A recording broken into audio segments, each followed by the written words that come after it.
గౌరవ సభ్యులు బీర్ల ఐలయ్య గారు. అధ్యక్ష, మా ఆలేరు ప్రాంతం పూర్తిగా సాగునీటికి తాగునీటికి నోచుకోని ప్రాంతం. గత ముఖ్యమంత్రి గారు వైఎస్ఆర్ ఉన్నప్పుడు గంధమల్ల ప్రాజెక్టును ప్రపోజ్ చేసిండు. అదేవిధంగా బసవాపూర్ 0.8 టీఎంసీ చేస్తే సుమారు 1,88,000 ఆయకట్టు ఉండేది. అధ్యక్ష,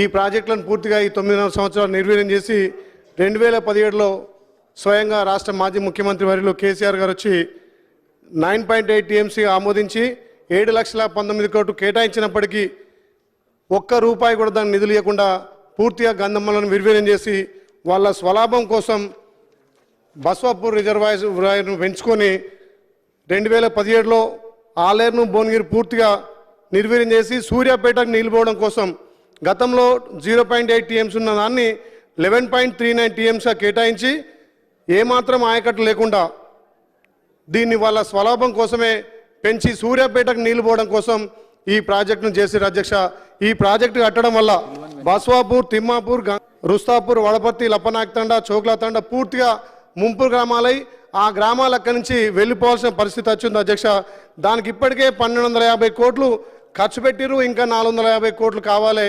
దానివల్ల మా ప్రాంతంలో కూడా ఒక్క ఎకరా కూడా నీళ్లు రాక 5 గ్రామాలు పూర్తిగా వెళ్ళిపోవడం జరిగింది. అధ్యక్ష, అదేవిధంగా గంధమల్ల కనుక ప్రాజెక్టు కడితే సుమారు 10 మండలాలు సస్యశ్యామలయ్య. అధ్యక్ష, ఇప్పుడు మన ప్రభుత్వంలో అయినా గంధమల్లకు నిధులిచ్చి మా ప్రాంతానికి కాపాడాల్సిందిగా కోరుతాం. అధ్యక్ష, అదేవిధంగా తెలంగాణలో మొదటి తీర్పుగా ఉన్నటువంటి యాదగిరిగుట్టను అభివృద్ధి పేరు మీద అధ్యక్ష సుమారు 1,000-1,100 కుటుంబాలు నిర్వీర్యంగా ఉపాధి లేకుండా పోయినాయి.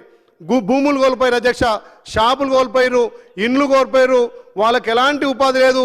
సుమారు ఆ ప్రాజెక్టు వల్ల 1,400 కోట్లు ఖర్చు పెడితే అధ్యక్ష దాంట్లో 50% నిధులు వాళ్ళ స్వలాభం కోసం పోయినాయి.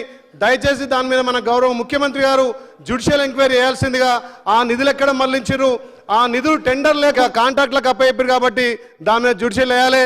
ఏదైతే ఉపాధి కోల్పోయారో, ఏదైతే షాపులు కోల్పోయారో ఆ ప్రాంత వాసులకు మనం ఉపాధి కల్పించాల్సిన బాధ్యత మన ప్రభుత్వం ఉంది. అధ్యక్ష, అదేవిధంగా గత ప్రభుత్వం గతంలో కాంగ్రెస్ పార్టీ హయాంలో ఎస్సీ ఎస్టీ మైనార్టీలకు సైదాపురంలో 329 సర్వే నెంబర్లో 63 ఎకరాలు కేటాయిస్తే కనీసం ఒక్కరు కూడా ఒక ఫ్లాట్ ఇవ్వకుండా వాళ్ళకు పారితోషికం ఇవ్వకుండా అగ్రగణ్యంగా గుంజుకోరు కాబట్టి వాళ్ళకు కూడా న్యాయం చేయాల్సిందిగా మీ ద్వారా కోరుతున్నాం. అధ్యక్ష, ఒక్క నిమిషం. అధ్యక్ష, మా ఆలేరు ప్రాంతంలో సమస్యలు ఎక్కువ తిష్టవేసినాయి. ఆ ప్రాంతం అభివృద్ధికి నోచుకోలేదు.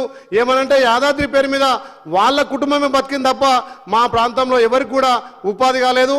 ఏమనంటే పరిపాలనా సౌలభ్యం కోసం తండాలను, గూడాలను గ్రామ పంచాయతీలు చేసినాం, మండలాలు చేసినారు. అధ్యక్ష, మూటాకొండూరు మండలంలో కనీసం ఇప్పటి వరకు కూడా ఒక ఎండి ఆఫీస్ కానీ, ఒక ఎంఆర్ ఆఫీస్ కానీ, ఒక పోలీస్ స్టేషన్ కానీ లేదు. తండాలలో ఇప్పటి వరకు కూడా ఒక్క గ్రామ పంచాయతీ. అధ్యక్ష, దయచేసి మన ప్రభుత్వంలో గౌరవ ముఖ్యమంత్రి ఆధ్వర్యంలో మనకు పెట్టాలి. అదేవిధంగా అధ్యక్ష, రోజు మాకు పొద్దున్న లేస్తే సాయంత్రం వరకు 100 వచ్చే కేసులలో ధరణి సమస్యలు ఎక్కువనే. అధ్యక్ష, ఆ ధరణి సమస్యలు మన ప్రభుత్వంలో భూమత ద్వారా పరిష్కరిస్తే కొన్ని భూ తగాదాలు, భూ కొట్లాడు తగ్గాయని చెప్పి మీ ద్వారా తెలియజేస్తున్నా. అధ్యక్ష, అదేవిధంగా అధ్యక్ష ఒక చిన్న పాయింట్, మా ఆలేరు ప్రాంతంలో రోడ్లన్నీ అధ్వాన పరిస్థితిలో ఉన్నాయి.